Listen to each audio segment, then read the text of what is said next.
მოგესალმებით ჩვენო ძვირფასო და მონატრებულო მაყურებელო. მინდა გითხრათ, რომ ჩვენი ტაიმაუტი განპირობებული იყო ქვეყანაში მიმდინარე მოვლენებიდან გამომდინარე. დღეს კი ვინაიდან უკვე ყველაფერი შვიდობიან ჭრილში ჩაჯდა, თავს უფლება მივეცით, დავბრუნებულიყავი ჩვენს არაჩვეულებრივ პროფესიონალ სტუმართან ერთად და განგვეხილა ჩვენთვის სენსიტიური და საჭირო თემები. დღეს მე მყავს სტუმრად ქალბატონი, რომლის ხსენებაზეც პირველ პლანზე წამოიწევს ჩვენს გონებაში სანდოობა, პროფესიონალიზმი, სითბო და სიყვარული. დღეს მე კიდევ ერთი ჩემი პედაგოგი მყავს სტუმრად, ქალბატონი, რომელმაც მასწავლა ანი და ბანი და დღემდე მომყვება მისი ყოველი სიტყვა, ყოველი ფრაზა და ყოველი რჩევა დარიგება თავარ დედლაინად. ჩემი დღევანდელი სტუმარი გახლავთ ფსიქოლოგი, ფსიქოთერაპევტი და არაჩვეულებრივი ადამიანი, ქალბატონი მარინა კაჭარავა. მოგესალმებით, ქალბატონი მარინა. გამარჯობა. გულწრფელად მომენატრეთ ძალიან. მეც ძალიან მენატრებით. ქალბატონი მარინა, ჩვენ როდესაც თავიდან დავიწყეთ ლექციები, მახსოვს პირველივე ლექციაზე მიუხედავად იმისა, რომ ჩვენი სახელები გვეწერა ფურცლებზე, სახელდება მოახდინეთ ჩვენი და გითხარით, რომ რომელი სახელიც მოგწონთ, რომ დაგიძახოთ, აი სახელი იმ სახელით გამეცანითო და საზოგადოებაში მუსილებს ასეთი აზრი, ხშირად გამიგია, რომ სახელს თუ შეიცვლი და დაირქმევ ახალ სახელს, ბედსაც იცვლიო და აი ამაზე რა აზრის ხართ? დიახ, ზოგჯერ ასე ვიწყებთ შეხვედრას, გამომდინარე იქიდან, რომ ზოგადად სახელდება არის უმნიშვნელოვანესი მოვლენის, მაგალითად დიაგნოსტირება, თუ ვერ გააკეთე დიაგნოზი, მაშინ არ იცი რასთან გაქვს საქმე, არ იცი როგორ მოიქცე, რა ურთიერთობაში შეხვიდე. როდესაც ადამიანი იბადება, მას არქმევენ სახელს. ეს სახელი არის ან ბაბუის, ან ბებიის, ან მსახიობის, ან საზოგადო მოღვაწის, ან მეზობლის, ვიღაცის, ვისიც მოგწონს. და ხშირ შემთხვევაშიც ნებსით თუ უნებლად რაღაც გარკვეული ტიპის პროგრამას, სცენარს, პროგრამას უშვებ ამ ადამიანში. თითქოს აი რაღაცა იმ თავის ბაბუას ემსგავსება, მერე თავის ბებიას, ვისი სახელიც ქვია. აქედან გამომდინარე, ის რაც მთელი ცხოვრება უნდა ატაროს ადამიანმა, გარკვეულწილად მისი რაღაცა სათაურია. ანუ ხო არის სათაური, ყველაფერს აქვს რაღაც შეიგვიძლია დავარქვათ სათაური, ან ავირჩიოთ სათაური და მერე მოვძებნოთ ის შინაარსი. და ეს ხშირად არის ხოლმე ადამიანისთვის საკმაოდ განსაზღვრელი, მაგრამ ხშირად შესაძლებელია, რომ არქმევენ ორ სახელს, თითქოს რაღაც ორი ცხოვრება აქვს ესეთ ადამიანს. ხშირად ზოგჯერ არის, რომ შეიძლება კნინობით ისახელი, ან მას რაც მოწონს. ანუ რაღაცას აპროტესტებს და რაღაცის გადაკეთება უნდა. ეს ადამიანის ნება აბსოლუტურად. რა თქმა უნდა, ეს არ არის ზუსტი მეცნიერება, ახლა მე რასაც ვამბობ, მაგრამ მეცნიერები და ფსიქოლოგიები ესე თვლიან, რომ დიახაც არსებობს გარკვეული ტიპის სცენარები, რომელიც ჩვენ გადმოგვდის ჩვენი წინაპრებიდან, არსებობს აი მაგალითად ოჯახური ფსიქოთერაპია, ვირჯინია სატირის ერთ-ერთი, რომელიც არის კორიფე ამ მიმართულებით, იქ ხშირ შემთხვევაში სწორედ რომ აი განლაგებები და სცენარები გადმოდის ადამიანში. და აქედან გამომდინარე სახელს აქვს მნიშვნელობა და რა თქმა უნდა, ადამიანს უნდა დაუძახო ის სახელი, რაც მას უნდა რომ დაუძახონ და თვითონ რასაც აირჩევს. საერთოდ ვფიქრობ, რომ ისე სახელი იმდენად ძალიან ხშირად არის, რომ შვილებს არ მოწონთ მე მშობლის დარქმეული სახელი და ბევრჯერ ყოფილა ადამიანს პირობითაც ქვია ერთი სახელი, შემდეგ შეიცვალა თავად და რაღაც თუნდაც სოციალურ ქსელში დაიწერა სხვა სახელი და შემდეგ ხდება ამის გაქილიკება, რომ ამას აი ესე რქვა სკოლაში და ეხლა გადაურქმევია. თუმცა სამართლიანია დავირქვა ის სახელი, რაც მინდა, ხო, რეალურად. მოდით ეს ამ ტერმინოლოგიით ახლა სამართლიანო ალბათ ადამიანი თვითონ ირჩევს, აი მაგალითად იგივე ხო არის მონაზვნობაში და ბერობაში იცვლიან სახელს, მაგალითად გათხოვების მერე გვარს.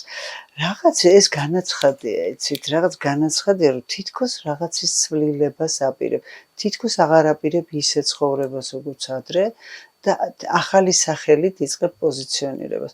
ეს ამ ადამიანის არჩევანია, ძალიან ბევრი მაგალითად მწერალი, მას აქვს რაღაცა მოგონილი სახელი, რომლითაც უფრო იცნობენ საზოგადოებაში, ვიდრე მისი თავისი ნამდვილი სახელი და გვარი.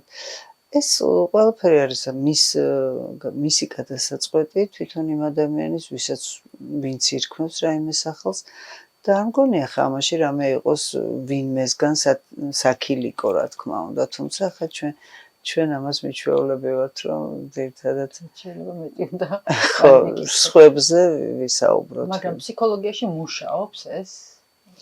გარკვეულწილად, რა თქმა უნდა, აი, როდესაც რაღაცას ახალს ვიწყებ, ახალი სახელით, ახალი ფურცლიდან, ეს არის ჩემი დამოკიდებულება შესაძლოა წარსულისადმი. რა თქმა უნდა, წარსულს ვერც გააქრობ, ვერც წაშლი, ვერც შეცვლი, ისევე როგორც რამდენი არ უნდა გადაიკეთოს ადამიანმა სახელი, გვარი, ეროვნებაც და ბევრი სხვა რამ, მას ის რჩება მაინც ის რაღაცა ფუნდამენტში, რაც იყო, მაგრამ ეს არის ადამიანი ზოგადად არის ცვლილებები და მოძრაობა.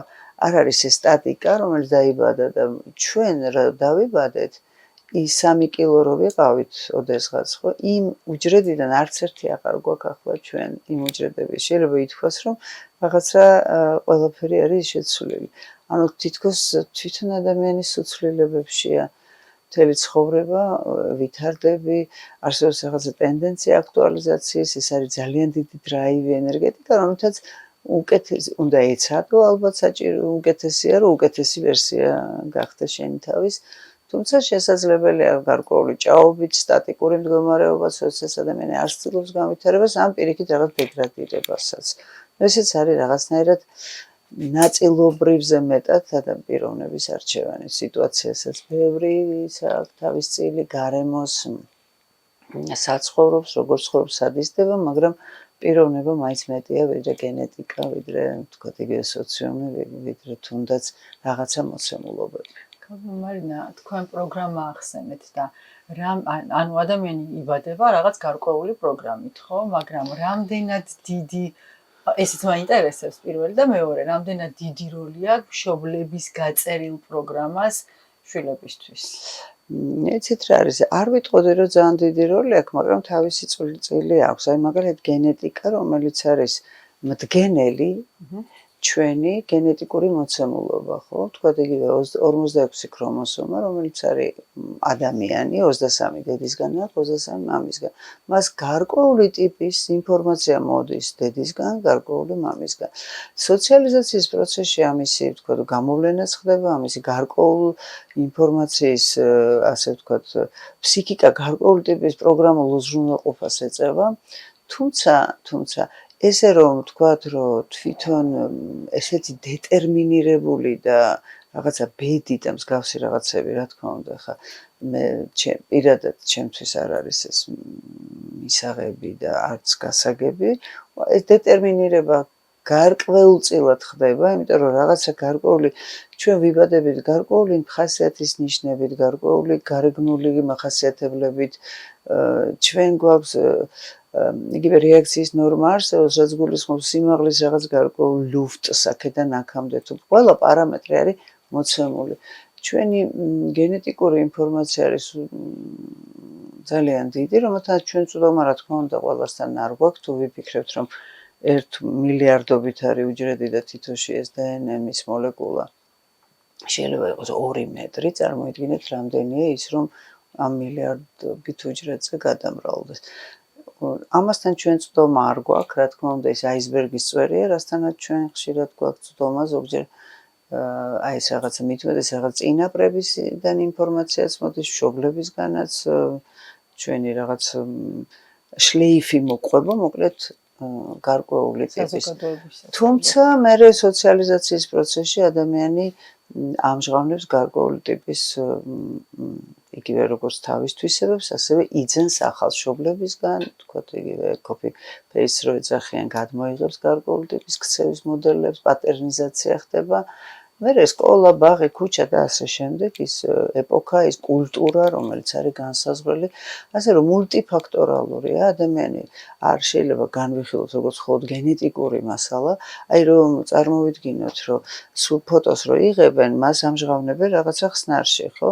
მას სჭირდება ბნელი ოთახი, გარკვეული ტიპის ხსნარი და თუ შემთხვევით გაიღება სინათლე მოხდება და არასასურველ პირობებში მოხდება გამჟღავნება, შეიძლება გაიბლაროს ფოტო, ხო? ანუ იმაზე კი იყო მოცემულობა რაღაცა გარკვეული ამ ფოტოზე უნდა ყოფილიყო, მაგრამ გამოვიდა სხვა რამე. ესე ხდება, როგორ ვითარებაში გაიზრდება ადამიანი, აქვს ძალიან დიდი მნიშვნელობა, როგორ ურთიერთობებში მშობლებს რა სამკუთხედი იქმნება დედა-მამა და შვილს შორის, ესეც ასევე და ზოგადად სოციუმთან, რა სოციუმში, რა კულტურულ გარემოში. რა თქმა უნდა, ამას ყველაფერს აქვს თავისი წილი, იმიტომ რომ ზოგჯერ ადამიანს რო კითხო თავის თავზე რაღაცა და გიპასუხებს და რომ დაუბრუნო კითხვა, რომ შენ ეს საიდან იცი, ის იბნება, იმიტომ რომ საიდან იცი, ზირთად არის ჩამოწოდებული, ჩატვირთული და დამარქვეს ასე და მეც დავიჯერე, რომ თქვა ესეთი ვარ. ძალიან ბევრი რამე არის, რომელსაც მე ხდება რეატრიბუცია, თვითონ ადამიანი იწყებს ამის გააზრებას, რაღაცას გაფილტრავს, რაღაცას იღებს, იტოვებს და ასე შემდეგ. ეს როგორც წეღავთქვი, არის პროცესი, რომ ამ პროცესის დროს ხდება განვითარება ადამიანის რაღაცა ახალი ტიპის თვისებების შეძენა, თუ მას მოუწევს ყველა შემთხვევაში და მაგრამ საქმე ისაა, რომ ჩვენ არაცნობიერში ძირითადად ქცევითი მოდელები არის ის, რაც არის დედისგან და მამისგან, აქედან გამომდინარე ფორს მაჟორში ვიქცევით ან დედასავით ან მამასავით, იმიტომ რომ ყველა სხვა დასწავლელი ქცევა უკან მიდის და პირველი ავტომატური რეაქცია არის ის, რაც მე შემდგომში დასწავლილი ქცევა, რასაც ბავშვი სწავლობს ჯერ კიდევ მოსატყოფნიდან და დაბადებიდან პირველ წლებში მშობლების სუნი, ქცევა, ეს ყველაფერი ხმა, ეს ყველაფერს იმახსოვრებს თავის ტვინიანი ფოტოაპარატივით, მას აქვს ფოლდერები, მას აქვს შიშები შენახული, სუნები, გემოები, ეს ყველაფერი რაღაცა ახსოვს და ახსოვს ურთიერთობის მოდელიც ასევე, რომელიც არის მისთვის შეიძლება ითქვას, რომ მისი მოდელიც არის, თუ არ შეცვალა, რა თქმა უნდა, თუ არ გააცნობიერა შემდგომში. აი შეცვალა ახსენეთ და ადამიანების საზოგადოების აზრი იყოფა ორ ნაწილად, რომ ადამიანები იცვლებიან, ზოგი ამბობს, რომ არ იცვლება ადამიანი საერთოდ და ადამიანი იცვლება ზოგადად. რა თქმა უნდა, მას აქვს უნარი, რომ შეიცვალოს, ახლა ეს უკვე ძალიან ინდივიდუალია. აი გეშტალტში მაგალითად ხშირად ამბობენ, რომ ნებისმიერი მდგომარეობა, რასაც ადამიანი აღმოჩნდება განსაკუთრების დასრული, ეს არის მისი არჩევანი. ჭყალებში, იმიტომ რომ ხშირ შემთხვევაში ჩვენ რაღაცებს არ ვირჩევთ, ან მგონია რომ არ ვირჩევთ, მაგრამ რაღაც დონეზე ეს მაინც არის არჩევანი ადამიანის. აქედან გამომდინარე, უნდა გააცნობიეროს მას ეს უნდა, თუ არ უნდა, შეუძლია რომ იქიდან ამ წერტილიდან სულა დაიწყოს რაიმე მიმართულებით. ანუ მე როგორც მოგეხსენებათ, პიროვნებას აქვს წარმოუდგენელი პოტენციალი თვითონ. პიროვნულ მახასიათებლებს, თვითონ პიროვნებას, მის გადაწყვეტილებას, მის არჩევანს და ადამიანს შეუძლია დაანგრევს თავის თავი და ახლიდან ააშენოს, რა თქმა უნდა.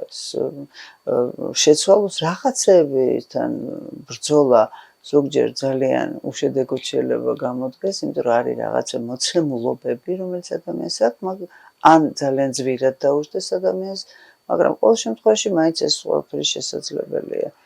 ცვლილებები და საერთოდ მოძრაობაა, ხო? აი როგორც ამბობენ ფიზიკური ჯანმრთელობისთვის ხო არის სამი რამე მთავარი ფიზიკურისთვის, ეს არის ძილი, კვება და მოძრაობა. ეს სამივე არის ის ტრიადა, რომელიც როდესაც არის მოწესრიგებული, ადამიანი ფიზიკურად ჯანმრთელია, მაგრამ თუ ფსიქიკური პრობლემებია და ფსიქიკა განკარგავს ფიზიკას და როდესაც ფსიქიკაში არის რაღაცა გადაუჭრელი შინაარსები, გადაუჭრელი კონფლიქტები, მოუნელებელი თემები, რა თქმა უნდა, ის მერე ვლინდება უკვე სხეულზე, შეიძლება სიმპტომების ან დაავადების სახით მოვიდეს. როგორ მოვიწესრიგოთ ძილი? აი, კარგი რაღაცა შეეხეთ. ძილი დღეს უნდა დავიძინოთ და ხვალ გავიღვიძოთ. ეს არის წესი ძილის და ჩვენ ხშირად ახალგაზრდები განსაკუთრებით მოზარდების შემთხვევაში იძინებენ ხვალ და იღვიძებენ ხვალ. ანუ დღეს ან ხო უმეტესობა ესეა. ეს პირველი რომ აუცილებლად დღეს უნდა მოხდეს დაძინება. ერთი და იგივე დროს თუ ადამიანი მიაჩვევს თავის თავს აი ამ მდგომარეობას რომ ის წვება, ის მოიწესრიგებს თავს წვება და თქვათ იწყებს ძილს, თავიდან შეიძლება გაუჭირდეს, მაგრამ არსებობს ამისთვის რაღაც მსუბუქი სუნთქვითი ვარჯიშები თუ შეიძლება მსუბუქი ფიზიკური კუნთური ბიჰევიორისტული ვარჯიშები, რითიც შეიძლება მან მოახერხოს მოდუნება და ძილისკენ წასვლა. თუ უჭირს, რა თქმა უნდა, მედიკამენტებიც არის, იმიტომ რომ არსებობს მდგომარეობა, როდესაც საერთოდ არ დღე და ღამე აქვს ზოგს არეული, ხშირ შემთხვევაში საერთოდ თვალს ვერ ხუჭავს, არათუ დაიძინებს და ძილი არის უმნიშვნელოვანესი და იმიტომ რომ მაგ დროს ხდება გაზდა, აღდგენა, მაგ დროს ხდება აი მთელი რიგი რეაბილიტაცია პროცესები ორგანიზმში მოსვენების და თან ძილი ხო კიდე ფაზებიანია, ვთქვათ, იგივე დღე-ღამის განმავლობაში 4-5 ჯერ გავდივართ აი ამ ციკლს, ცირკადულ ციკლს და ეს ვთქვათ, ის ფაზები, რომელსაც ადამიანი გადის, ცოტა შეიღვიძებს, მერე ის ღრმა ძილში მიდის და ძალიან მნიშვნელოვანია, რომ ეს იყოს მოწესრიგებული, იმისო დილით გაიღვიძოს ჯანსაღად, აი რეფრეშს რო ეძახიან განახლებულმა.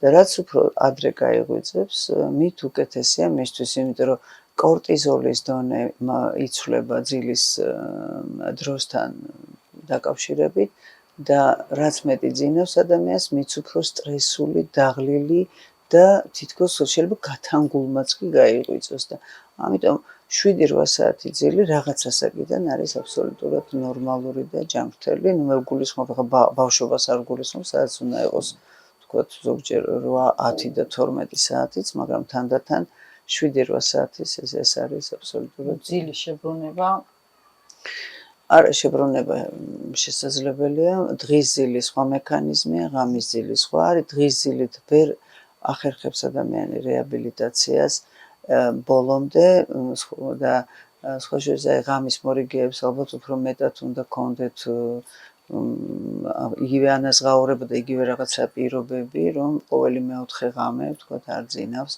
იმიტომ რომ მუშაობს, ეს არ არის მარტივი ორგანიზმისთვის. შესაბამისად, ერთ-ერთი პირველი, რასაც ადამიანი იწესრიგებს, ალბათ არის ძილი და ასევე კვება, ასევე მოძრაობა ვახსენე, მე არ ვთქვი, რომ ეს უნდა იყოს მაინც და მაინც რაიმე მძიმე ფიზიკური ვარჯიში, იმიტომ რომ ეს ყველასთვის არ შეიძლება ვიღაცისთვის იყოს, ვთქვათ, უკუჩვენება, გარკვეულდების ხერხემალი თუ რაღაც ამ ექიმთან შეთანხმებით, მაგრამ მოძრაობა, სიარული ან ცურვა ეს არის აუცილებელი იმისთვის, რომ სხეულს აქ მეხსიერება, ეს თუ სუზი ხარ გიჭირს ადგომად, თუ წევ ხარ გიჭირს დომად, რასაც მიაჩვევ, მე იმ მდგომარეობიდან გამოსვლა ორგანიზმს თითქოს აი რაღაცნაირად უჭირს და ამიტომ აი ეს მუდმივი მოძრაობა და იგივე რაღაცის მოძრაობაში ხა უქმად სიარულზეც არ არის მარტო ლაპარაკი, იგივე სეირნობა, იგივე ვარჯიში, მსუბუქი, მე მხოლოდ მსუბუქზე ვსაუბრობ ამჯერად, იგივე გაჭიმვები, იგივე მასაჟები ძალიან კარგია ორგანიზმისთვის. მუდმივი ჭიდილი ქალებსა და მამაკაცებს შორის. თქვენ ერთ-ერთ ლექციაზე მახსოვს ახსენეთ ჩვენ ტვინებს შორის დიდი განსხვავება. აი ამაზე რო ვისაუბროთ. ცითრარის დიახ, არის ამ ნიშნით, სქესის ნიშნით განსხვავება, ინდექსი მაგალითად არის განსხვავებული, ანუ მასა განსხვავებულია, როგორც ითვლება აღქმები, მაგალითად მამაკაცს აქვს უფრო ჰოლისტური მთლიანობითი აღქმა და ქალის აღქმა უფრო დეტალებზე ორიენტირებულია.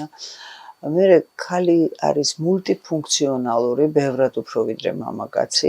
აქედან გამომდინარე, მისი ტვინის ორივე ნახევარსფერო ძალიან სწრაფად უკავშირდება კალოზუმის მეშვეობით ერთმანეთს და ქალს შეუძლია ერთდროულად ძალიან ბევრი საქმე გააკეთოს.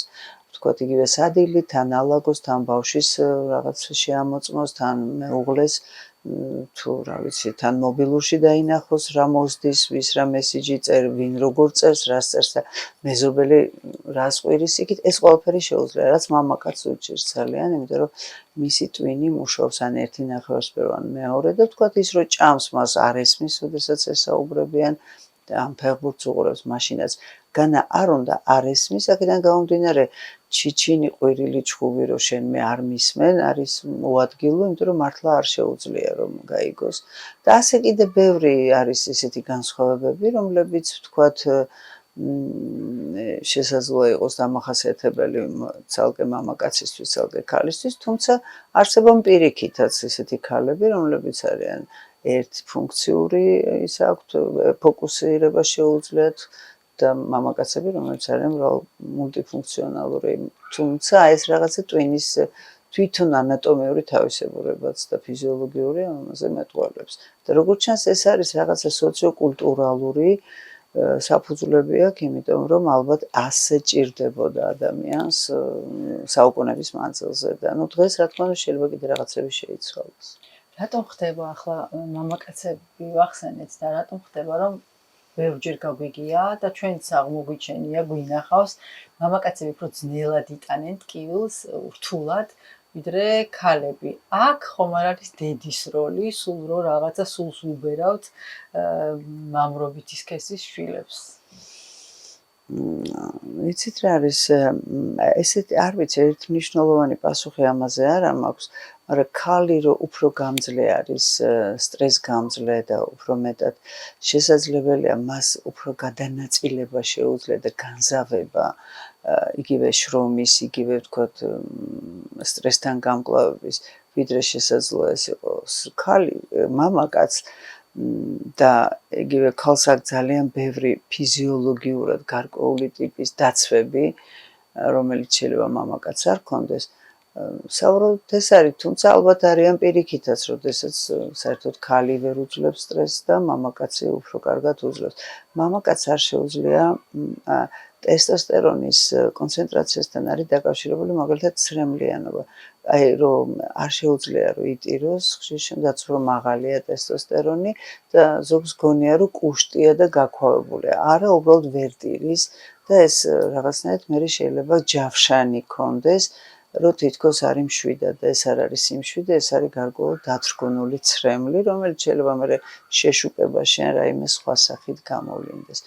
და ქალს უფრო შეუძლია გამოხატოს და განმუხტვა გააკეთოს. ქალს უფრო შეუძლია ხშირად ისაუბროს და რაც არის ყველაზე მნიშვნელოვანი, იგივე ფსიქოთერაპია დგას ვერბალიზაციაზე პრობლემის და შესაბამისად, როდესაც ადამიანი საუბრობს, როდესაც ადამიანი გამოხატავს ტირილით თავის ემოციებს, ის ბევრად უფრო თავისუფლდება და მისი ემოციური ვენტილაცია ხდება, ვიდრე ის, ვინც ამას ვერ ახერხებს. ამიტომ სასურველია, რომ ორივე ბიჭსაც და გოგოსაც ვასწავლოთ ემოციის ვერბალიზაცია, გამოხატვა, ეს განიავება, რომ არ მოხდეს მისი რაღაცნაირად ჩაგუბება და ისეთ შინაარსად გადაქცევა, რომელიც შეიძლება შემდგომში გაიტყორცნოს სხეულში და რაღაცა გარკვეული ტიპის სიმპტომების სახით მოგვიბრუნდეს. აქ ისე მშობლის პროგრამასთანაც ხომ არ მივდივართ, რომ ბიჭები არ ტირიან ხშირად, ჩემ ბავშვობაში იყო ეს, ეხლა შეიძლება უფრო დაიხვეწა მშობლის მიდგომა შვილის მიმართ.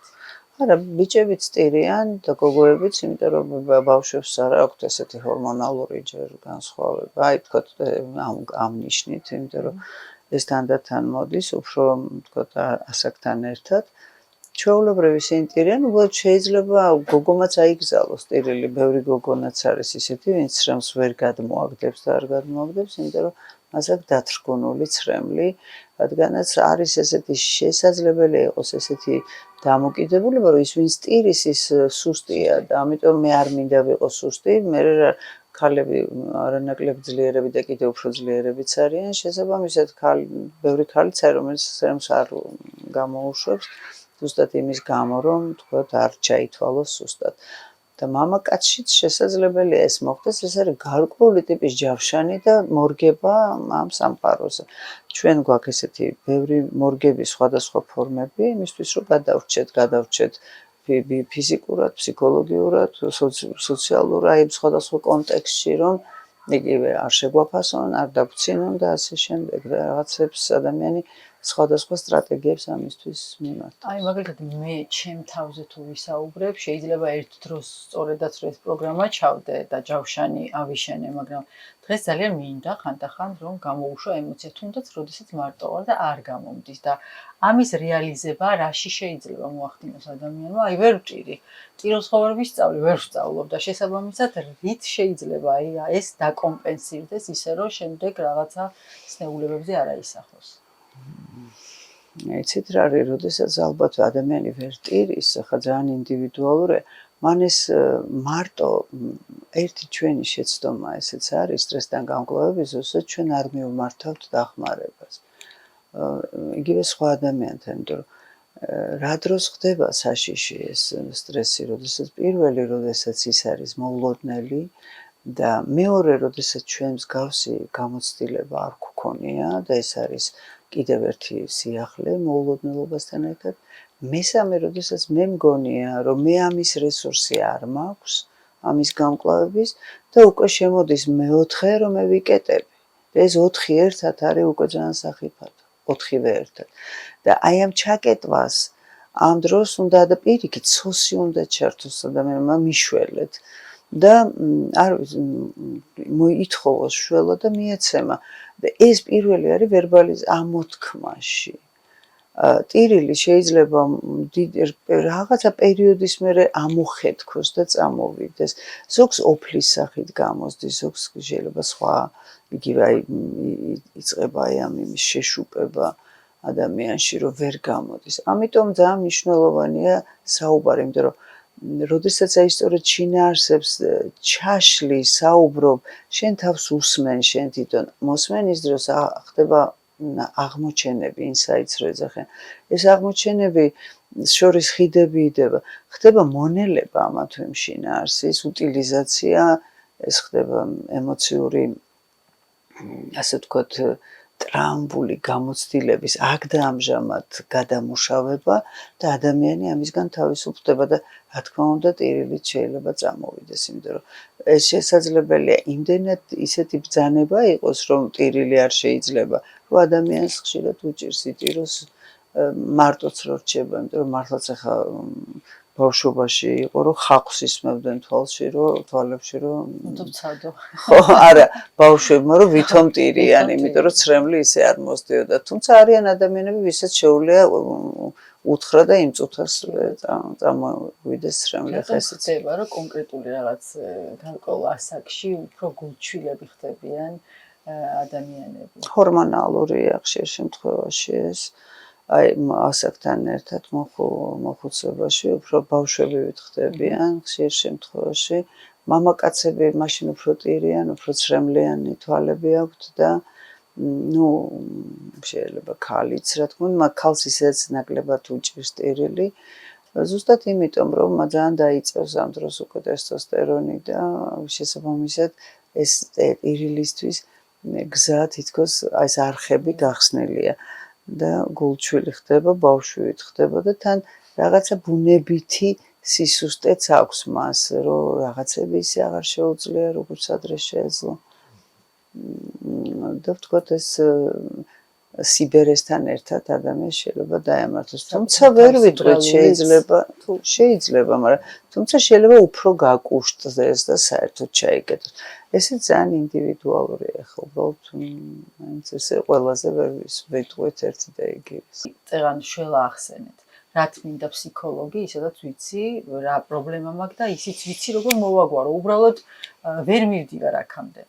ანუ აქედან ჩდება შეკითხვა, რაც უნდათ ადამიანებს და კიდევ მეორეა აქ ფსიქოლოგებს თავად უჭირთ, თვითონ არიან ავად, ძალიან ბევრჯერ გამიგია მსგავსი რაღაც და ეს არის ერთ-ერთი ალბათ თავდაცვითი მექანიზმი მათი, რომ რაღაც ვერ გამოდიან ამ წრიდან, მაგრამ ამ შემთხვევაში რა შეიძლება ვურჩიოთ მათ და რაც უნდათ ფსიქოლოგი, აი ეს რომ აუხსნათ საზოგადოებას. შეხება ფსიქოთერაპიას რისთვის არის საჭირო? იცით რა არის? აი მე ესეთ მეტაფორას გამოვიყენებ. მე დავაბრუნებ კითხვას, რისთვის არის საჭირო სარკეში ჩახედვა, რა ვიცი, რისთვის არის საჭირო. შეგიძლია პირდაპირ ადგე და წახვიდე პირდაპირ სახლიდან ისე როგორც ხარ.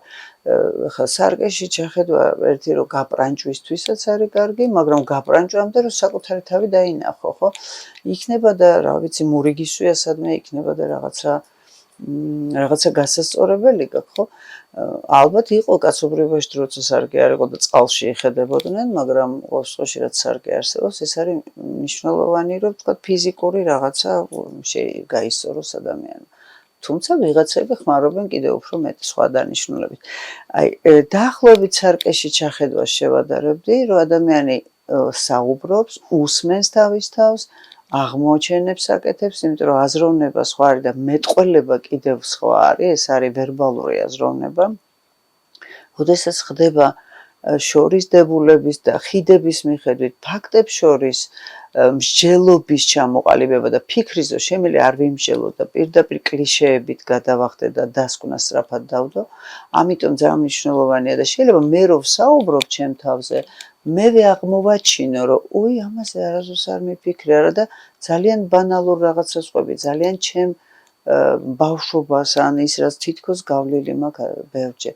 აქედან გამომდინარე, საუბარი არის საკუთარი თავის მოსმენის საშუალება, დანახვის საშუალება და უკვე მერე რომ კორექცია, რა თქმა უნდა, თერაპევტთან ერთად არის შესაძლებელი ქცევის თუ რა ვიცი, რაც გნებავს და ხშირ შემთხვევაში იცით შეიძლება ფსიქოთერაპიაზე ადამიანმა იაროს და თქვას რომ რა ვიცი ყველა დავდივარ მივდივარ მოვდივარ ვლაპარაკობ და ამასობაში გაქრეს სიმპტომები, გაქრეს რაღაცა ის კომპლექსები, გაქრეს თქვათ კონფლიქტები ისე რომ თითქოს კონკრეტულად იმაზე არ უმუშავეთ, თუმცა რა თქმა უნდა არსებობს ფოკუსირებული გარკვეულ პრობლემაზე, თქვათ იგივე ფობიები იქნება ეს თუ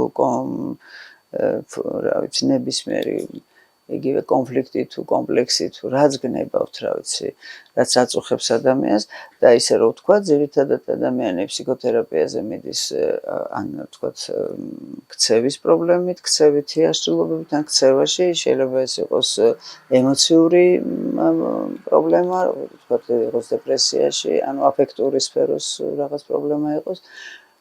კოგნიტური, ანუ რაღაცა ვთქვათ, აკვიატებული აზრები თუ სხვა და სხვა, თუ რაღაცა მეფიქრება, თუ overthinking, თუ რაღაც ესეთი, შესაძლებელია ეს იყოს რაღაც სურვილებთან უკონტროლობა, ნებელობითი სფეროსი, ასევე შეიძლება იყოს კონფლიქტები წყვილებში და ასე შემდეგ, ძალიან ბევრნაირი პრობლემა შეიძლება იყოს, მაგრამ ძირითადად აი ამ რაღაცა შეიძლება ადამიანი მოვიდეს რომელიმე ერთი სფეროს, მაგალითად მაღალი წნევები აქვს და ვერაფრით ვერ იშორებს და ეს იყოს ანუ სომატური პრობლემით მოვიდეს. და ეს სომატური პრობლემა არის ფსიქიკური რაღაცა გენეზისის შესაბამისად ამის გაცნობიერებით შესაძლებელია რომ ეს პრობლემა მოიხსნას. ხშირ შემთხვევაში შეიძლება აქ იყოს საჭირო მედიკამენტებიც, როდესაც არის თქვა გარკვეული ფსიქიკური პრობლემები, მაგრამ ძალიან დიდი მნიშვნელობა აქვს სწორედ საუბარს, დაწერას, აი ვინც წერს კიდე და შეუძლია წეროს ეს თავისი პრობლემები და მე რო წერს კიდე რამდენი მოდალობა მუშაობს, ხო? და წაიკითხოს და ესე აღმოჩენები აკეთოს საკუთარ თავში და აი საკუთარ თავთან შეხვედრა არის ძალიან მნიშვნელოვანი ადამიანისთვის. ჩვენ არ გვცალია ამისთვის, იმიტომ რომ რბოლა, ცხოვრება რაღაცნაირი ძალიან გავს აი სირბილს წინ და უკან და ეს გაჩერება და საკუთარ თავთან შეხვედრა არის ძალიან მნიშვნელოვანი. ამისთვის ადამიანს უნდა ქონდეს კვირაში, დღეში, თვეში დათმობილი რაღაცა დრო საკუთარი აი პირადი სივრცეში ყოფნის, აი დარჩენის ამ ემოციაში, გააზრების, რაღაცა გემოს გაგების. ეს ძალიან მნიშვნელოვანია, რომ შევიგრძნოთ და შევიცნოთ ჩვენი თავი. არსებობს ესეთი ორი მოწოდება, ხო? პირობითად ჭყალებში, რომ შეიცან შენი თავი და მეორე არის შექმენი შენი თავი. მე მგონი ეს მეორე არის უფრო მნიშვნელოვანი, იმიტომ რომ შევიცანი ჩემი თავი და იქ ბევრი რაღაც საშრომი ვნახე, რომ ბევრი რამე არის ჩემთვის, ვთქვათ, გასასწორებელი და მინდა მისი კორექცია და მაშინ მე ვქმნი ჩემ თავს უკვე. და ეს ქმნადობა არის სწორედ ის პროცესი, რომელიც რაზეც თავიდან მოგახსენეთ, ალბათ ადამიანის მთელი ცხოვრება რაღაცას ქმნის საკუთარი თავისგან. ჩვენ უფრო გამეცადინებულები ვართ სხვების გადაკეთებაზე, სხვების შეცვლაზე, სხვების კრიტიკაზე და იგივე საკუთარ თავთან ნაკლებად ვაკეთებ. და ის შეხვედრა თავთან, შეცნობა და მე მისი შექმნა არის ძალიან მნიშვნელოვანი და ეს პროცესი სწორედ ფსიქოთერაპიის დროს არის შესაძლებელი. საკუთარ თავთან შეხვედრა. ფსიქოთერაპევტი თავად თუ დადის ფსიქოთერაპევტთან და რამხელანდობა, ანუ მე იმდენი ვიცი, რომ სხვა სწორ გზაზე ვაყენებ, ხელს ვკიდებ და გამყავს და ამ დროს მივდივარ ადამიანთან, რომელიც იგივეს მიკეთებს მე, მაგრამ მე მაქვს საერთოდ განსხვავებული სტილი. შეიძლება რომ ეს გახდეს ხით ჩატეხილობის ამბავი, იმიტომ რომ აღარ ვენდო ამ ადამიანს, არ და კომპეტენტურია. იცით, ბევრნაირი სიტუაცია არსებობს, ალბათ ადამიანს შეუძლია აირჩიოს აქაც როგორც სხვაგანაც. ბევრნაირი ფსიქოთერაპევტი არსებობს. უბრალოდ დიახ, ფსიქოთერაპევტიც ადამიანია და მასაც ჭირდება ფსიქოთერაპია ან სუპერვიზია. და ის სხვადასხვა არის მაგალითად ჩვენთან, მე მუშაობ გეშტალტ კლინიკაში, სადაც გვაქვს ყოველკვირეული ინტერვიზიები, სწორედ ეს არის ჩვენი ფსიქოთერაპევტებისთვის თვითეკოლოგიური, ანუ საკუთარი თავის მოწესრიგების და საკუთარ თავთან კიდევ ერთხელ შეხვედრის საშუალება. და სწორედ აქ არის საუბარი იმაზე, რაში ჩვენ გვექმნება პრობლემა. ეს ძალიან მნიშვნელოვანია და ჩემი აზრით აუცილებელია ფსიქოთერაპევტმა, რომ თვითონაც გაიაროს სუპერვიზიაც და იმიტომ რომ ზოგჯერ ხდება სწორედ გადაწვა, ბერნაუთი, გადაღლა, რა ვიცი, ათასგვარი პრობლემები, მას ოჯახში აქვს პრობლემა, შეიძლება შვილებთან, იმიტომ რომ ჩვენი შვილები არ განსხვავდებიან სხვისი შვილებისგან, შეცდომებს ჩვენც უშვებდით, ჩვენც უშვებთ, ეს ჩვენი შეცდომები გვიბრუნდება უკან, ყველაფერს თავის გადასახადი მოყვება. შეიძლება თვითონ კონდეს ადამიანს არეული მეუღლესთან. მოკლედ ძალიან ბევრი ესეთი ადამიანური პრობლემები და არაფერი გასაკვირი ამაში არ არის. შესაბამისად, რა თქმა უნდა, თავის ინდივიდუალურ დონეზეც უნდა მოგვარდეს, ზუსტად იმიტომ, რომ თუ ისევ სარკის მეტაფორას ავიღებ, სარკე თუ კარგად გაწმენდილია, უფრო კარგად დაინახავ შენ თავს, ვიდრე მაშინ, როცა მას რაღაც ბევრი თავისი რაღაც შინაარსები, თქო, ტალახი ან რამე ასხივ. სეანსი ვახსენეთ და თერაპია და ხანგრძლივობა არსებობს მაგალითად თერაპიის და მინდა ადგინა ეს. ანუ რატომ უნდა დავიცვათ აი ეს რაღაც კონკრეტული დრო? ეს არის ჩარჩო, ეს არის რაღაც ნორმები, რომლებიც ადამიანს აგდებს რაღაცა გარკვეული ტიპის ფორმას აძლევს ურთიერთობას.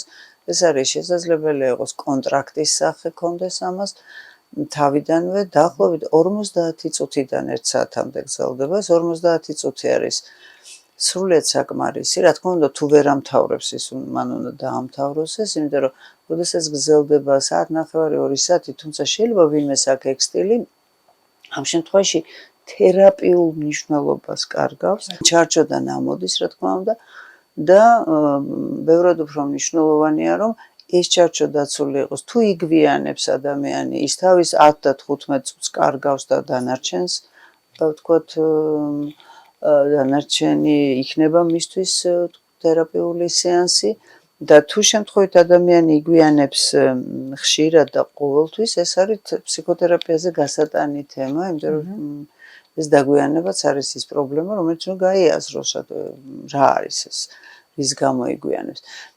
არსებობს იქ რაღაცა გარკვეული ტიპის წინასწარი ინფორმაცია, რომელიც უნდა იცოდეს იგივე კლიენტმა, მისი უფლებები, მისი რაღაცა დაცული უნდა იყოს, ასევე დაცული უნდა იყოს გარკვეულწილად ფსიქოთერაპევტიც თავის საქმიანობის დროს. თუმცა ესეთი პირდაპირი კანონი ჩვენ ქვეყანას ჯერ არ არსებობს, რაღაცა მუშაობის მაგვარი მიმდინარეობს, უფრო მაგვარი, იმიტომ რომ რაღაც ჩანასახები არსებობს ამის და იმედია, რომ ეს კანონი იქნება, რომელიც დაარეგულირებს მათ ურთიერთობას. რა ფენომენია შიში გვიცავს, მაგრამ რაციონალური შიში, მაგრამ აი ეს ირაციონალური შიში, რომელიც მოდის ადამიანს, შეიძლება იყოს ხო ღრმად ბავშვობაში წასასვლელი და გეშტალტი გასავლელი, მაგრამ აი რა ფენომენია? ადამიანმა ხომ იცის, რომ ეს შიში არის ირაციონალური, მაგრამ მაინც მოდის. ამ შემთხვევაში როგორ უნდა დავიცვათ თავი? ანუ ორი შეკითხვა ერთად გამომივიდა ეხლა. ზოგადად შიში თქვენ სწორად ბრძანეთ, ეს არის დამცველობითი ფუნქციის ემოცია, რომელიც ყველა ცოცხალს აქვს, მათ შორის ადამიანსაც აქვს. ეს შიში არის ქცევის კორექტორი, თქვათ სადღაც იქ რაღაცა ავილეწე, იქ ვსწავლობ, იქ არა, მე სხვა გზას ვირჩევ და ზოგადად ყველაფერი რაც გვაქვს, წარბი, წამწამი, რა ვიცი, ცხვირი რო ძგიდეთ არის ორად გაყოფილი თუ ნებისმიერი ნიუანსი რაც გვაქვს, ყველაფერი არის იმისთვის რომ გადავრჩეთ. ის მასა ყველაფერს თავისი ფუნქცია და შიშსაც მათ შორის. და შიში მე ვიტყოდი რომ არათუ გადარჩენა ძალიან საჭირო ემოცია და ძალიან მეგობარი ემოცია. ის მოდის ჩვენს გადასარჩენად.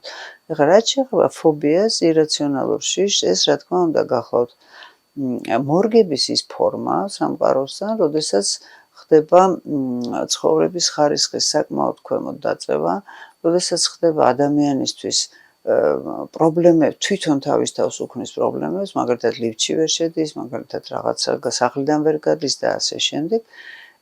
ამ მდგომარეობას აქვს რაღაცა მეორადი სარგებელი, როგორც იძახიან, ეს სარგებელი არის გასარკვევი, რის ადგილას მოდის ეს ფობიკური შიში, ეს რომ არ იყოს რა იქნებოდა და ის რაც იქნებოდა, რაღაც არის იქ ისეთი, რასაც გაურბის ადამიანი. ეს ერთი შესაძლებელია იყოს აქვს ბევრი სხვა მიზეზიც, მაგალითად დალინკვას ვეძახი მე ამას, ეს ბაუნდინგი რო ხდება სხვადასხვა მოვლენების ერთ მოვლენაში და მაგალითად ვიტყვი, მაგალითად დახურული სივრცის შიში შეიძლება იყოს დაკავშირებული სამშობიარო პრობლემებთან, როდესაც დედას უჭირდა მშობიარობა, ანუ სხეულს ახსოვს ეს პირველი კრიზისი, შემდეგ შეიძლება იყოს დაკავშირებული იმ პრობლემებთან, რომელიც სოციალიზაციის დროს წაწყდა და ძალიან ხშირად არის ხოლმე თუ დაუკვირდებით მამასთან, იმიტომ რომ მამა არის უსაფრთხოება. ძალიან მნიშვნელოვანია, რომ აი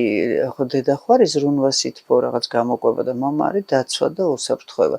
ეს არ არის ვინმე ჩვენთაგანის მოგონილი, სხვა შეიძლება თვითონ აი ფეხმძიმობის დროს, როდესაც ნაყოფი არის დედის მუცელში, მას ხო ყველაფერი ესმის და გინეკოლოგები ამბობენ, რომ თქვათ შეგვიძლია ველაპარაკოთ, მოვეფეროთ, უთხრათ რომ ველოდებით. მაშინ მიტოქონდრია, რომელიც არის აბსოლუტურად ენერგეტიკული ჩვენი რაღაც დიდი ასე ვთქვათ ქარხანა, ეს არის დედისგან, ანუ ენერგეტიკა არის დედისგან, ხოლო პლაცენტა რომელიც იცავს მას, კვებავს და მის უსაფრთხოებაზე პირობითად ზრუნავს, ანუ ფილტრი დედასა და ბავშვს შორის ის არის მამისგან. და ესე იგი მამისგან არის უსაფრთხოება და ეს არის ჩადებული ადამიანში იმთავითვე შემოქმედისგან და შესაბამისად მე როდესაც იბადება ბავშვი მას ორივე მშობელი ჭირდება დედას და მამას და ორივეს თავისი ფუნქცია აქვს და რაღაცა ამ შესაძლებელია გარკვეული ტიპის ურთიერთობებიდან გამომდინარეც იყოს, მე რაღაცა ტრავმებიდან, რაღაცა შემთხვევებიდან და გაფიქსირდა, დაილინკა ერთი და მეორე ფაქტი ერთმანეთთან და აბსოლუტურად ირაციონალურად, როგორც თქვენ ბრძანეთ, გახდა ან კალია, ან რაღაცა ესეთი შიშის მომგვრელი, რომ ადამიანს რაღაცა სხეულის სერიოზული სხეულებრივი პრობლემები ეწყება. სუნთქვის შეიძლება გახშირება და სხვა. რა თქმა უნდა, ეს არ არის რთული სამუშაო, ფობიებზე საკმაოდ ეფექტურად მუშაობს თითქმის ყველა მიმდინარეობა ფსიქოთერაპიის, თითქმის არა ყველა მიმდინარეობა და აქედან გამოსვლა ადამიანს თუ უნდა ადვილია, იმიტომ რომ ზოგჯერ ის ფიქრობს, რომ რა მოხდა, არ შევალ ლიფტში, მაგრამ ამან იცის რაღაც დომინოს პრინციპით შეიძლება მულტიპლიკაცია მოხდეს და მე სხვა რამე შეეშინდეს, მე აქედან გამომდინარე საერთოდ ჩაიკეტოს და რა თქმა უნდა, როდესაც არის ესეთი პრობლემატური, რომელიც ჩემს სიცოცხლის ხარისხს ქვემოთ წევს, რომელიც ჩემ ცხოვრებას რაღაცას უფრო შევიწროებულს ხდის, ადამიანმა მას აუცილებლად უნდა მიაქციოს ყურადღება. დამეგობრება ახსენეთ და მე ძალიან დაილინკა ჩემთან, იმიტომ რომ მე რო თქვენთან პირველად მოვედი, მსგავსი პრობლემები ჯერ კიდევ მქონდა და მაშინ მითხარით რომ დაუმეგობრდი შიშსა და აი ეს რაღაცები რომ გავარჩიეთ და მასწავლეთ როგორ დაუმეგობრებოდი, მართლა ძალიან იმუშავა და დღეს ვარ სრულიად თავისუფალი ამ ყველაფრისგან და ამისთვის მადლობა თქვენ. მადლობა და თქვენ. მინდა უბრალოდ აი ორი სიტყვით აუხსნათ მაყურებელს რას ნიშნავს ეს დამეგობრება შიშთან. მანქანით დავდივარ ვეუბნები ხომ ეხლა დავდიოდი ეხლა უკვე აღარ მაქვს ამის პრობლემა. დაჯექი ეხლა და მელაპარაკეთქო ეტყოდი და რაღაცა ხუმრობდი და ამან გაამართლა ნამდვილად და დიახ, ეს შიში, რომელიც აი მოვარდება, უცბად ახლა ვლაპარაკობ ახლა ამ შემთხვევაში პანიკური შეტევაზე, მას აქვს რაღაცა დამცველობითი ფუნქცია და შეგიძლია მასთან კონტაქტში შეხვიდე, მართლა დააკვირდე ეს სხეულს, დააკვირდე რომელი კუნთები ამ დროს დაინტერესებული, სუნთქვით გაანიავო ეს ადგილები, დახატო და გამოიტანო ხატვით, გამოძერწო და შემდგომში გაანადგურო. აი რა ამოთქვა მოხდეს მისი თქოთ გაცნობიერება. ბევრი გზა არის ამისთვის, რომ შიშთან დავიწყოთ ურთიერთობა და როგორც მოცემულობას რომ მიიღებ. აი ზოგჯერ მეტაფორულად ვიტყვი, აი მოცემულობა რა ყავს ვიღაც მეზობელი, რომელიც შეიძლება ნერვებს გიშლის რაღაცით, არ ვიცი რითი, რომ მეზობელია და იღებ და აღარ ეჩვევი მასთან ერთად, გიწევს ცხოვრება და რაღაცნაირად ადაპტაციურ რესურსს იყენებ. ადამიანს აქვს ეს საოცარი რესურსი, რომელიც აიჩინელები ამბობენ, რომ ჯანმრთელობა უდრის ადაპტაციას, ნამდვილად, იმიტომ რომ შეგუების უნარი, თქვათ იგივე მაღლამთა იქნება თუ დაბლაბარი თუ ციცივე სიცხე, ეს არის უნიკალური და უმნიშვნელოვანესი უნარი ადამიანის ორგანიზმის და ასევე ფსიქიკასაც აქვს ადაპტაციური რესურსები. რაღაცნაირად ახერხებს მე ამასთან ერთად ცხოვრებას, მე მის მიმართ აღარ აქვს ესეთი პანიკური დამოკიდებულება და იღებს რომ ნორმალურია როცა გეშინია და რა მოხდა რომ გეშინია, მაშინ რა არის ახლა ესეთი უცნაური, იმიტომ რომ შესაძლებელი იყოს მოულოდნელობა, შეიძლება იყოს რაღაცა ინფორმაცია, რომელსაც შეგეშინდება. და როგორც მოვა, ისე წავა, ხო? თუ მასთან გაქვს ესეთი უფრო მსუბუქი ურთიერთობა. აი განსხვავება რომ დავსვათ, ხშირად ერევათ, აი ეს პანიკური შეტევა ახსენეთ წევან და შიში ფობია ერთმანეთში და აი პანიკური შეტევა ახლა ცოტა უფრო ესეთი რთული თემაა. პანიკურ შეტევას ეძახიან ყველაფერს. ის რომ ასე არ არის, აი პანიკური შეტევა ეს არის ადამიანის ცალკე დგას, რომელიც შეიძლება მოვარდეს ძალიან სწორ ადგილას, როცა არაფერი საფრთხე არ არის, მართლა მოვარდეს ტალღასავით დაეჯახოს ადამიანს, აი თითქოს არა, მიწა გამოაცალოს, ჰაერში აწვიოს და სრული დეზორიენტაცია, დერეალიზაცია, დეპერსონალიზაციის ნიშნები დაეწყოს, ანუ დაკარგოს თავის თავი, დაკარგოს ადგილი, დაკარგოს დრო და ადამიანისთვის ძალიან მნიშვნელოვანია მე აქ და ახლა, ანუ მე დროსა და სივრცეში და ამას ყოფილს კარგავს. და ძალიან ეშინია, თავიდან ეშინია სიკვდილის, მერე ეშინია გაგიჟების და მერე ეშინია თვითონ შიშის, რომ არ შემეშინდეს შიში. ისედაც თუ ადამიანს ეს აქვს, თავისით ინტენსივობამ შეიძლება დაიკლოს, შეიძლება არ დაიკლოს, აუცილებელი ამ დროს მიმართოს ფსიქოთერაპევტსაც, შეიძლება ფსიქიატრსაც, იმიტომ რომ ეს არის წარმოუდგენელი ტალღა, ცუნამი, რომელიც ადამიანს თლიანად აყირავებს. ახლა მიზეზები ბევრი შეიძლება იყოს, მაგრამ შეიძლება იყოს სწორედ მოუნელებელი შინაარსი, -1 წელი, ზოგ ავტორთან არის 10 თვე, ზოგთან 1 წელი, ზოგთან 1-დან 3 წლამდე რაღაცა მომხდარი ან დანაკარგი ან რაიმე ისეთი გამოცდილება, რომელიც თავის დროზე ვერ გამოიგლოვა, ვერ მოახერხა მასთან მისი მონელება და უტილიზაცია და როგორც კუჭ სჭირდება მონელება, ხო, რაღაც პროდუქციის, ისე ფსიქიკა სჭირდება შინაარსის მონელება, გაიტყორცნა სხეულში და ამ გატყორცნას სჭირდება დრო დაახლოებით ექიმებმაც იციან, რომ სიმპტომი რო გამოვარდება, იქ უკვე რაღაც პროცესი დაწყებული, ანუ სიმპტომი არ არის ხოლმე ჯერ და მერე პროცესი. და აი აქედან გამომდინარე, ეს როგორც მოვარდნილი რაღაც, თქო, ტალღა შესაძლებელია იყოს გამოძახილი იმ თავის დროზე გამოუგლოვებელი ან გამოუმოუნელებელი შინაარსების. ეს ცალკე ინდივიდუალურად უნდა მოხდეს ამისი განხილვა. ემერჯენსი სიტუაციის, აი იმ წუთშივე ჩაქრობის რაიმე მექანიზმი თუ შეგვიძლია, რომ აი მაყურებელს რაღაცნაირად უთხრათ, აუცილებლად უნდა ამაზე შევთანხმდეთ, რომ წავიდნენ ფსიქოთერაპევტთან. პირველად ვერაფერს ვერ უშველის თავის თავს, იმიტომ რომ ეს არის აი წეგან რა თქმა მოულოდნელობა, ჯერ გამოცდილებაში არ აქვს, მერე გონია რომ მას ვერ დაძლევს და მერე თუ მარტო ამით უმეტეს, რა თქმა უნდა, მას ეს რაღაც პერიოდი გრძელდება, ეშინია რო არ შეიშალოს და ასე შემდეგ. ეს საკმაოდ ძიმე, ძალიან ინტენსიური ემოცია არის მოკლე დროში და ამ პირველად შეიძლება ვერაფერი, მაგრამ მერე და მერე შესაძლებელია გარკვეული ტიპის დახვედრა, იმიტომ რომ ადამიანი უკვე გზნობს, მისი სხეული გზნობს, რომ ეს ტალღა ახლოვდება და გარკვეული ტიპის არის ვარჯიშები, სავარჯიშოები, სუნთქვები, მოძრაობები, რომელიც შეიძლება დაახვედროს, მაგრამ ეს შეიძლება არ აღმოჩნდეს საკმარისი, იმიტომ რომ მას მარტო სხეული არ არის, აქ გაცნობიერება, საუბარი აუცილებელი და შესაბამისად თქვენ სწორად ბრძანეთ, თერაპევტთან აუცილებლად უნდა მივიდეს. იმდენი შეკითხვა, ყველა პასუხზე ახალ-ახალი შეკითხვები მომდის და ძალიან დიდხანს შეგაწუხეთ და ბოლოს მინდა გკითხოთ თქვენი სამაგიდო წიგნი აი ამ სფეროში. იცით რა არის? ჩემი სამაგიდო წიგნი შეიძლება ითქვას, რომ ბიბლიაა, მაგრამ ამ სფეროში მე დღეს უფრო მეც უსმენ აუდიალური სხვადასხვა წიგნებია, უამრავი და იგივე დაავადებებზე, იგივე სიმპტომებზე, ზოგადად ფსიქოსომატიკა, იმიტომ რომ ეს არის ჩემი ის მიმართულება, რასაც მე ვკითხულობ და ასევე ადიქტოლოგია, რომელიც თქვა იგივე PhD ვარ. ესეც ძალიან ჩემთვის მნიშვნელოვანია, აქაც მუშაობ და ხშირად ეს სტატიები იქნება თუ გარკვეული ტიპის კვლევები, რომელთანაც წვდომა ძალიან ადვილია დღეს ინტერნეტის მეშვეობით. სამწუხაროდ